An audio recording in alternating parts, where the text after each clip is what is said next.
Hey everybody, why are so many people convinced that holidays like Easter and Christmas were appropriated by Christians from pre-existing pagan holidays? There are a handful of different reasons for this. Part of it has to do with the rhetorical value and impact of kind of punching up against the tyrannical and oppressive institutions of Christianity by suggesting that a lot of the celebrations are stolen from marginalized groups. Some of it has to do with the neo-pagan reconstruction of a sacred past that sees these traditions as having been appropriated from that heritage. But the main thing that I want to address today is the fact that not a lot of folks have been trained to do a lot of critical research or to think critically about their research. They see these claims appearing on a bunch of different websites in a Google search, and so they think, well, these claims must be established, they must be verified, they must be true. But that's not the case. Websites can say literally whatever they want.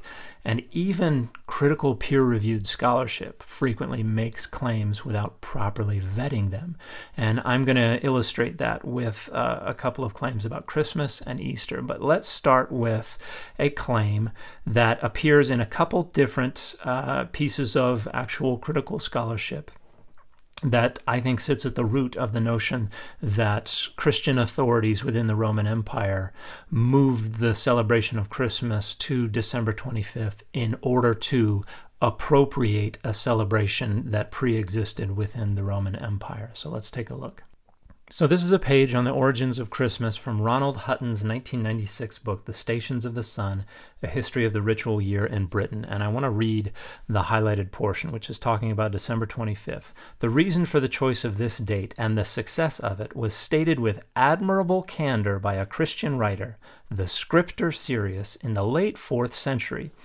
It was a custom of the pagans to celebrate on the same 25th December the birthday of the sun, at which they kindled lights in token of festivity. In these solemnities and revelries the Christians also took part. Accordingly, when the doctors of the church perceived that the Christians had a leaning to this festival, they took counsel and resolved that the true nativity should be solemnized on that day. We've got another more recent example of this claim as well.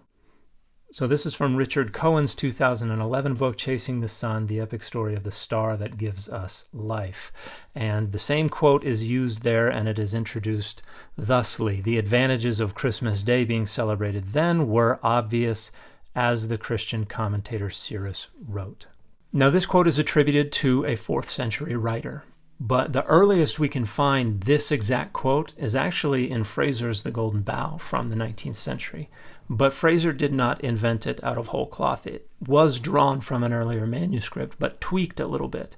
And that earlier manuscript does not go back to the 4th century. It only goes back to the 12th century. There's a manuscript by an author named Dionysius Bar Salibi that has an anonymous marginal note scribbled in that says something very closely related to what Fraser wrote, but not exactly the same. Well, let's take a look at that note. So this is a page from Volume 2 of the Bibliotheca Orientalis Clementina Vaticana from the 18th century, and this is most likely where Fraser pulled this quote from, translating from the Latin, but tweaking it a little bit. And if you look in the left column, right before the Syriac text begins, we have this reference to this marginal note from an anonymous Syrian writer, which is where we later get the notion that this is somebody's name, Cyrus. And here's what the Latin on the right column says. The reason then why the fathers of the church moved the January 6th celebration to December 25th was this, they say. It was the custom of the heathen to celebrate on this same December 25th the birthday of the sun, and they lit lights then to exalt the day. Even Christians were participants in these rites and ceremonies. When, therefore, the teachers of the church saw that Christians inclined to this custom, they established a plan. The true natal feast would be celebrated on this day, and Epiphany on January 6th. So the quote is somewhat different, but still, this does not go back to the 4th century. This is an anonymous note scribbled into the margin of a 12th century manuscript, and there are no data that pre-exist this manuscript that support this notion.